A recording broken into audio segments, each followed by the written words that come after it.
Hello student, science orbit coaching সেন্টারের পক্ষ থেকে তোমাদের সবাইকে স্বাগত। আজ আমি নবম শ্রেণীর জীবনবিজ্ঞান বইয়ের অত্যন্ত গুরুত্বপূর্ণ একটি চ্যাপ্টার শ্বসন বা রেসপিরেশন থেকে কিছু বাছাই করা প্রশ্নপত্র আলোচনা করব। তোমরা যারা নবম শ্রেণীর স্কুলের পরীক্ষার জন্য প্রিপারেশন নিচ্ছ তাদের জন্য এই সেটটি একটি গুরুত্বপূর্ণ মক টেস্ট হিসেবে কাজ করবে। চলো দেরি না করে ভিডিওটি শুরু করা যাক। এই মক টেস্টের বিভাগ কয়ে আছে অতি সংক্ষিপ্ত প্রশ্ন। এখানে 8টি প্রশ্ন আছে, প্রত্যেকটি প্রশ্নের মান 1 করে। প্রথম প্রশ্ন কি বলছে, কোষের শক্তি মুদ্রা বা এনার্জি কারেন্সি কাকে বলা হয়? উত্তর হলো এটিপিকে কোষের শক্তি মুদ্রা বা এনার্জি কারেন্সি বলা হয়। এটিপির ফুল ফর্ম অ্যাডিনোসিন ট্রাইফসফেট। দ্বিতীয় প্রশ্ন, পাইরুভিক অ্যাসিডের সংকেত কি? পাইরুভিক অ্যাসিডের সংকেত হলো CH3COCOOH। তৃতীয় প্রশ্ন দেখো, ফুসফুসের আবরণের নাম কি? ফুসফুসের আবরণের নাম হলো প্লুরা। 4 নম্বর, একটি উদ্ভিদের নাম করো যার শ্বাসমূল দেখা যায়।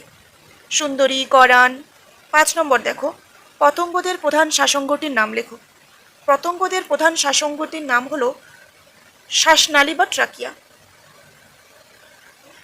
6 নম্বর কি বলছে, পেশিকোষ ছাড়া আর কোন মানব কোষে অবাধ শোষণ ঘটে? পেশিকোষ ছাড়া লোহিত রক্তকণিকায় অর্থাৎ আরবিসিতে অবাধ শোষণ ঘটে। 7 নম্বর কি বলছে, সবাত শোষণে 1 অণু গ্লুকোজের জারণের ফলে কত অণু CO2 উৎপন্ন হয়? 1 অণু গ্লুকোজের জারণে 6 অণু CO2 উৎপন্ন হয়। 8 নম্বর প্রশ্ন, চিংড়ির শ্বাসঙ্গের নাম কি? চিংড়ির শ্বাসঙ্গের নাম বুকগিল বা বইফুলকা। 9 নম্বর প্রশ্ন কি বলছে, ল্যাকটিক অ্যাসিড সন্ধানের সঙ্গে যুক্ত প্রধান উৎসেচকের নাম কি? প্রধান উৎসেচকের নাম হচ্ছে ল্যাকটেট ডিহাইড্রোজিনেজ। 10 নম্বর, মানুষের শ্বাসকার্যে সাহায্য করে এমন দুটি পেশির নাম লেখো। মানুষের শ্বাসকার্যে সাহায্য করে এমন দুটি পেশি হলো মধ্যচ্ছদা বা ডায়াফ্রাম এবং ইন্টারকোস্টাল পেশি। দেখো মক টেস্টের বিভাগ ক্ষয়ে কি আছে, সংক্ষিপ্ত উত্তরধর্মী প্রশ্ন। এখানে 5টি প্রশ্ন আছে, প্রতিটি প্রশ্নের মান 2 নম্বর করে। প্রথম প্রশ্ন কি বলছে, সবাত শোষণ ও অবাধ শোষণের মধ্যে দুটি প্রধান পার্থক্য লেখো। দ্বিতীয় প্রশ্ন, ল্যাকটিক অ্যাসিড সন্ধান কাকে বলে? এটি কোথায় ঘটে? 3 নম্বর, অতিরিক্ত শ্বাসঙ্গ বলতে কি বোঝো? একটি উদাহরণ দাও। 4 নম্বর প্রশ্ন কি বলছে, বহিঃশ্বসন ও অন্তঃশ্বসনের মধ্যে সম্পর্ক কি? 5 নম্বর প্রশ্নটা কি, আরকিউ বা শোষণ হার বলতে কি বোঝো? সঙ্গে আছে কার্বোহাইড্রেটের ক্ষেত্রে এর মান কত?